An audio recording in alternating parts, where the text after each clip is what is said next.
Then we have started with what? ODI, Overseas Direct Investment. उसके charts आपने लिखे हैं, तो निकालो चार्ट्स। सबसे पहले हम लोग ने इन्वेस्टमेंट को दो टाइप में डिवाइड किया था, फटाफट। Investments into India, investments outside India. Investments into India तीन forms, FDI, FPI and ECB. ECBs are long-term borrowings. FDIs are long-term investments and FPIs are short-term investments. What is the difference between direct investors and portfolio investors? They are interested in management of the company. They provide the technical know-how. And who are portfolio investors? They are only interested in trading. They are not interested in the business of the company in which they are investing. ठीक है? Then investments from India or investments outside India. What are the forms? ODI, OPI. अगर मैं long term investments बोलूँ तो क्या होगा? ODI. और short term बोलूँगी तो OPI. इतना क्लियर है? Then next क्या था? ODI versus OPI. उसमें what is ODI? Subscribers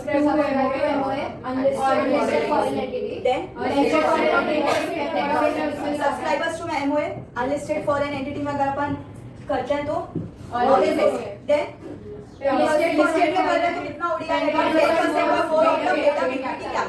अगर 10% से कम है और कंट्रोल है तो भी ODI, और 10% से कम और कंट्रोल भी नहीं है OPI, then it is OPI. Otherwise it is ODI. Never get confused with this chart. Then what was next? Overall overseas investments. Overseas investment is equal to what is the formula? ODI plus OPI.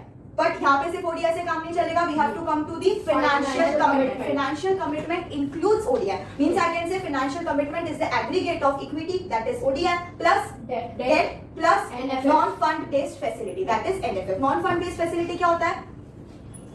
कोई assets, कोई अपना asset देना, कोई अपना IPR देना to the foreign entity. We are not investing in money in funds, but we are extending the non-fund facility to the foreign entity. तो ये भी ओवरसीज इन्वेस्टमेंट माना जाएगा. Then what was the formula जो मैंने draft किया था?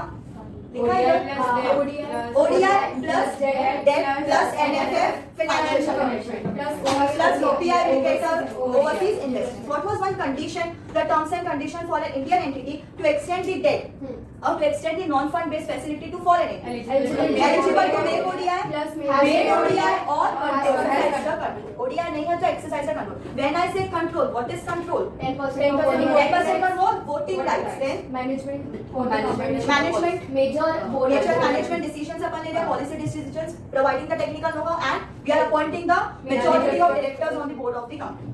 फिर एक चीज हमने पढ़ा था step down subsidiaries. इसमें क्या होता है? If A limited है, B limited है, B और C limited है, तो A limited का subsidiary कौन हो गया? B limited. और इसका step down subsidiary कौन सा हो गया? C limited. तो अगर A limited ने B limited में ODI कर रखा है और B ने C में ODI कर रखा है, so the question is, क्या A limited can extend the debt or NFF facility to C limited? Yes. समझा? Now ECB में eligible borrowers कौन कौन थे? फॉरेन करेंसी का अलग था और INR का अलग था. याद है कुछ? हाँ.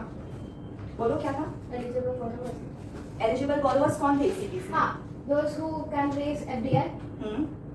और कोई देखो मत बोलो, आपकी याद करने का कोशिश करो. SIDBI, Exim Bank, SEZ units in SEZ.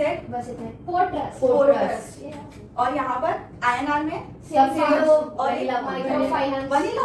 microfinance activities microfinance activities, FPOs, NGOs. तो ये सब होगा eligible borrowers when it comes to ECB. Now who are the eligible persons who can make overseas direct investments? हर कोई तो नहीं कर सकता ना इन्वेस्ट, तो कौन एलिजिबल है? तो इसमें आपको शीट में नहीं दिया है, मैं आपको बता दूं कौन आपका एलिजिबल है to make the overseas direct investment. So I will categorise it into 7. Number 1 is company. आपके पर्सन में कौन कौन आता है? कंपनी, LLP, HUF, ये सब. ठीक है, तो इसमें आएगा कौन सा? Company. Then LLP. Then partnership form में रजिस्टर्ड पार्टनरशिप फॉर्म और अनरजिस्टर्ड पार्टनरशिप फॉर्म अलग अलग. Then we have sole proprietary. Then क्या आता है आपका? ट्रस्ट, सोसाइटी, ये सारी चीजें. HUF नहीं है. क्यों HUF नहीं है? इंडिया में होगा ना. हाँ, because HUF is a very peculiar concept when it comes to India. बाहर के लोग नहीं समझते HUF में. बाहर के लोग कंपनीज में समझते हैं, कॉर्पोरेट्स में समझेंगे, LLP में समझेंगे, HUF में नहीं समझते. हिंदू अनडिवाइडेड फैमिली, ये इंडिया का कंसेप्ट है. आप अपना एक काम करो, नोटबुक निकालो. आपने चार्ट्स लिखा है ODI का. अब एक काम करो, जो लोग नोटबुक में इंडेक्स लिख रहे हैं ना, वो 2 पेज छोड़ दो for the index and then start. और फिर चैप्टर का हेडिंग डालो, chapter number 3, overseas direct investment. जगह की लाइक. हाँ, पेज ऑलरेडी मैं देखती हूँ, जैसे ऑलरेडी लिखा है ओवरसीज, तो अभी वापस हेडिंग लिखना.